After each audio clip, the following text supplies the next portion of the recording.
আপনারা জানেন যে স্টেট ডিপার্টমেন্ট বলেছেন যে বাংলাদেশের সরকার কি কি পদক্ষেপ নিচ্ছে মানবাধিকার রক্ষণে সেসবগুলোর উপর আমরা নজর রাখছি এবং আমরা প্রতিনিয়ত যোগাযোগ রাখছি। অতএব Bangladesh is not a isolated island, এবং ডক্টর ইউনূস যদিও মনে করেন যে এটা ওনার একটা প্রাইভেট কর্পোরেশন, ইজ নট।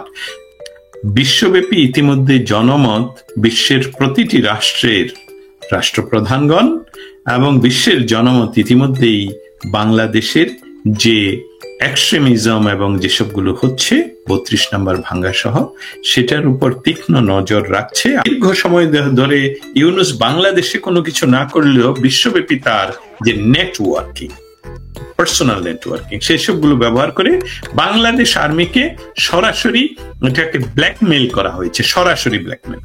বাংলাদেশের আর্মি যদি সত্যিকার অর্থে আমাদের তাদেরকে যদি ব্ল্যাকমেইলে ফালানো না হতো তাহলে এই অবস্থার সৃষ্টি তারা করতে পারতো না।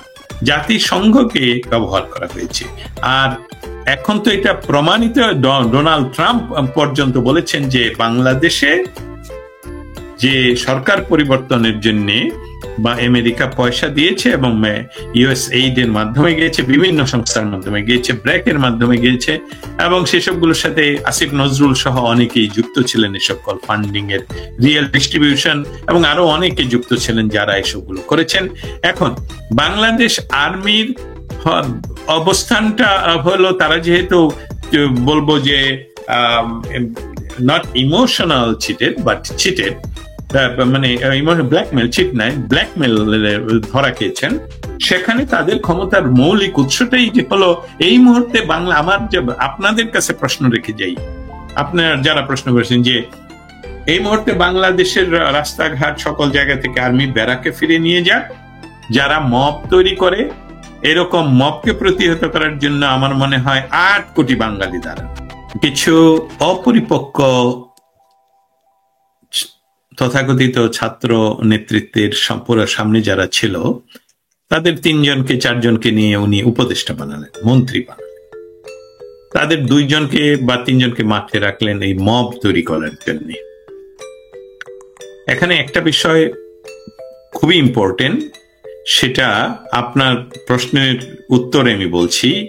আমাদের এই আলোচনায় ২-১বার এসেছে ভলকার তুর্কের কথা, যিনি মানবাধিকার কমিশন, জাতিসংঘের মানবাধিকার কমিশনের কমিশনার, উনি নিজেই বিবিসিতে হার্ড টকে উনি বলেছেন যে বাংলাদেশে যাতে সরকার বিরোধী আন্দোলনের মাঝে বাংলাদেশের আর্মি কোনো ধরনের ইন্টারফেয়ার না করলে তারা ভবিষ্যতে জাতিসংঘের শান্তি রক্ষায় যেতে পারবে না। দিস ইজ এ মেটিকুলাসলি ডিজাইনের অংশ, কারণ আপনারা সকলে জানেন যে বাংলাদেশে এই মোহাম্মদ ইউনূসের শাসন আমলে ৮ বছরের শিশু ধর্ষিত হয় এবং খুন হয়। ৮ বছরের শিশু ধর্ষিত হয়, তার বাবা বিচার চাইতে গিয়ে তিনি বাড়িতেই খুন হন, বাড়ির পিছনেই খুন হয়। এই বাংলাদেশ আমরা চাই না, এবং এই সমস্ত কিছুর দায়ভার ডক্টর ইউনূসকেই নিতে হবে। বিশ্বব্যাপী ইতিমধ্যে জনমত, বিশ্বের প্রতিটি রাষ্ট্রের রাষ্ট্রপ্রধানগণ এবং বিশ্বের জনমত ইতিমধ্যেই বাংলাদেশের যে এক্সট্রিমিজম এবং যেসবগুলো হচ্ছে ৩২ নম্বর ভাঙ্গা সহ সেটার উপর তীক্ষ্ণ নজর রাখছে। আপনার মেটিকুলাসলি ডিজাইনের যে মূল মন্ত্রদাতা, বাংলাদেশে যিনি মেটিকুলাসলি ডিজাইন করে ক্ষমতা দখল করেছেন, ডক্টর ইউনূস প্রথমেই বললেন যে অগস্ট মাসে ক্ষমতা গ্রহণের আগেই বললেন যে ভারত যদি বাংলাদেশের বিষয়ে নাক গলায় তাহলে 7 সিস্টার, ওয়েস্ট বেঙ্গল এবং বার্মাতে অস্থিরতা বিরাজ করবে। এটা একটা অ্যাগ্রেশন। তারপর উনি অনেক কিছু করলেন, অনেক পাকিস্তানের সৈন্যবাহিনী তথা পাকিস্তানের বিষয়ে আর্মির ইন্টেলিজেন্সদেরকে বাংলাদেশ অবস্থান করতে দিলেন এবং তারা এখনো আছে।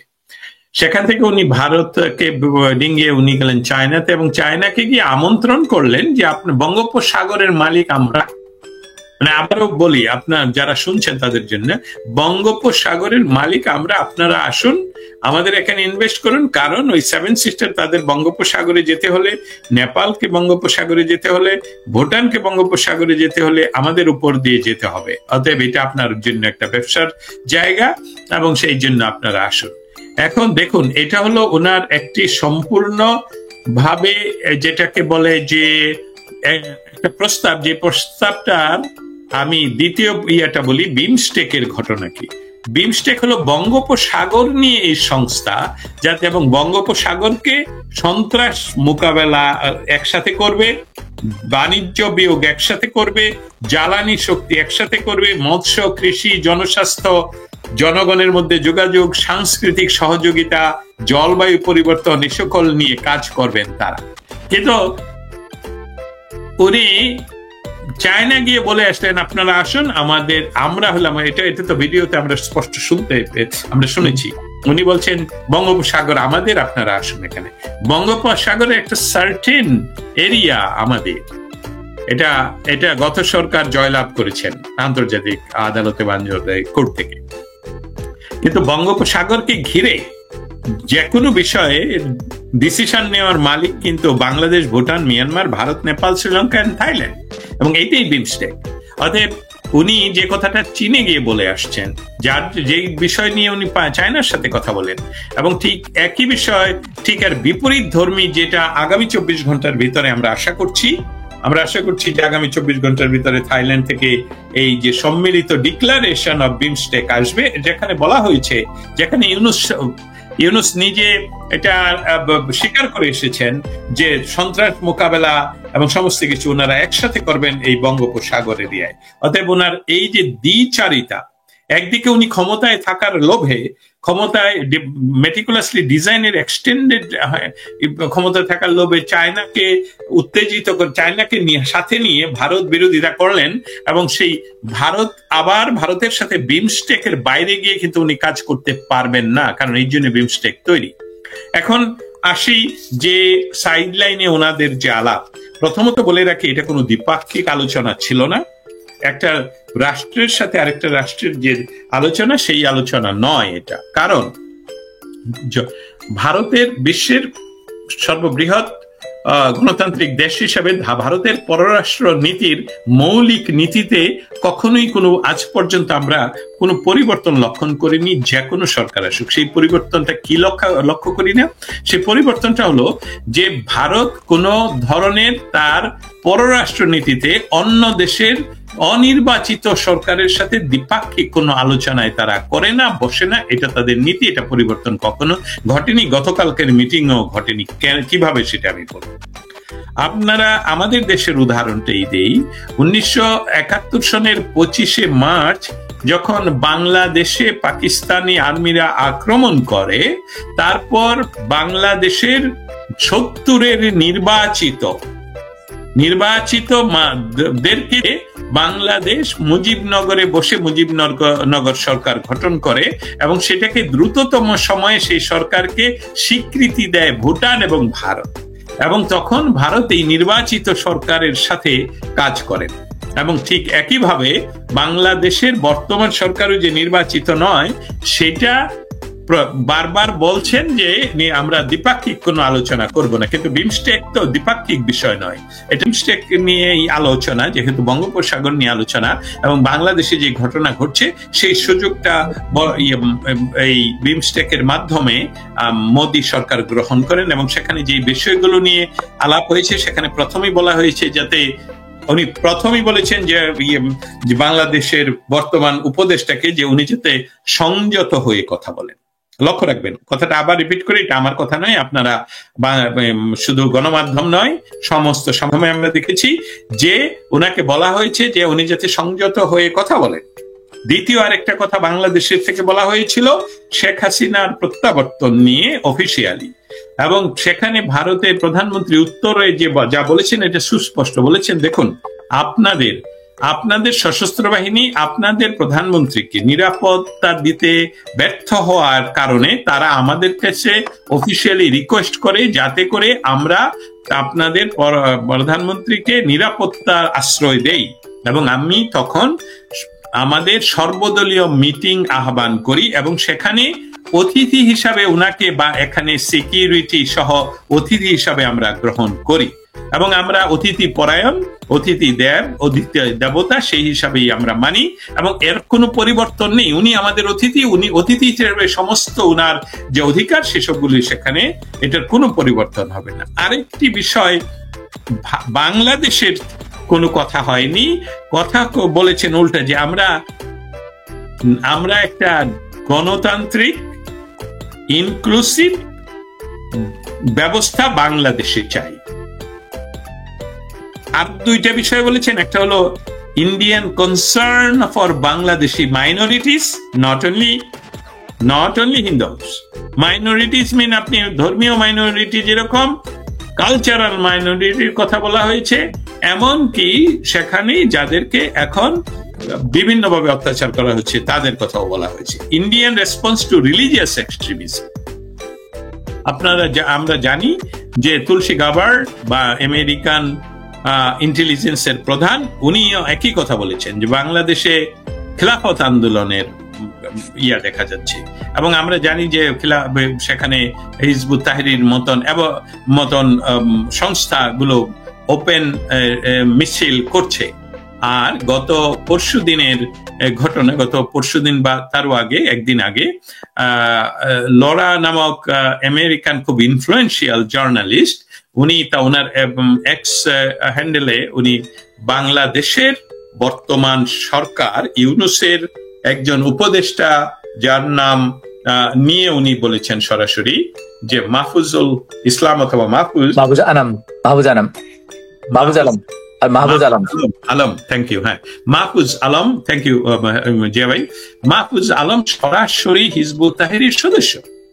অতএব এই অ্যালার্মিং সিচুয়েশনে ডক্টর ইউনূস যেহেতু একজন লগ্নি ব্যবসায়ী, শুধু উনি ব্যক্তিগতভাবে নয়, উনি পারিবারিকভাবে লগ্নিপুঞ্জির, সেখানে উনি ভারতের সাথে সম্পর্ক তৈরি করে দীর্ঘ সময় ক্ষমতায় থাকার জন্য এই সেভেন সিস্টারের কথা বারবার কার্ডটা ব্যবহার করেন, চায়না কার্ড ব্যবহার করেন, পাকিস্তানি কার্ড ব্যবহার করেন। আসলে প্রেমটা উনি ঢেলে দিতে চান ইন্ডিয়াকে, কারণ উনার যেহেতু বাংলাদেশ প্রেম নেই। বাংলাদেশের ইতিহাসে, বাংলাদেশের স্বাধীনতা সংগ্রামে 70-71-এর কোনো থেকে আরম্ভ করে 54 বছরে বাংলাদেশের কোনো অংশেই উনার কোনো অবদান নেই। অতএব উনি আমৃত্যু কোনো ক্ষমতায় থাকার জন্য ভারত তুমি যাহাই চাইবে আমি তাহাই দিব, আমার এটাই হলো ওনার আসল লক্ষ্য। সেই লক্ষ্য পূরণে উনি ব্যর্থ হয়েছেন গতকালকে। এই যে একটা বিরাট গোষ্ঠীকে আমরা ধাবিত করে দিলাম, যারা এখন প্রায় 9 মাস স্কুল কলেজ করে, এই যে তারা প্রতিদিন দেখা যাচ্ছে তারা এই জায়গায় ডাকাতি, ওই জায়গায় মারামারি, এই কলেজে ওই কলেজে, ছাত্ররা না, এই একটা বিরাট বিরাট জনগোষ্ঠী এবং তারা ইয়াং, এবং তাদেরকে আপনি কিন্তু কোনো ক্রমেই ধ্বংস করতে পারবেন না। এই সমাজে তারা বসবাস করবে এবং সেই শিক্ষায় আবার নিয়ে যাওয়া আমাদের জন্য সবচেয়ে বড় ঘটনা ঘটবে। আমাদের যে বিষয়টা এখন আরো শঙ্কিত করে তুলছে সেটা হলো যে আমরা যাচ্ছি চায়নার কাছে ভারত থেকে পাওয়ার জন্য। ভারত যদি বাংলাদেশের সাথে সত্যি, কারণ ভারতের যে এক্সপোর্ট, সেই এক্সপোর্টের জন্য বাংলাদেশ খুব ক্ষুদ্র জায়গা। ভারতের এক্সপোর্টের জন্য সবচেয়ে বড় জায়গা হলো মিডল ইস্ট এন্ড আফ্রিকা। চায়নার সাথে ভারতের শত্রুতা থাকলেও অনেক বড় বড় ব্যবসা রয়েছে। সেখানে ভারতের সাথে আমাদের ভৌগোলিক ঐতিহ্যগত ভাবে সম্পর্ক। আমরা প্রাগ ঐতিহাসিক ভারতের প্রাচীনতম অংশের শুধু রাজনৈতিক ভৌগোলিক নয়, কালচারালি আমরা সম্পৃক্ত।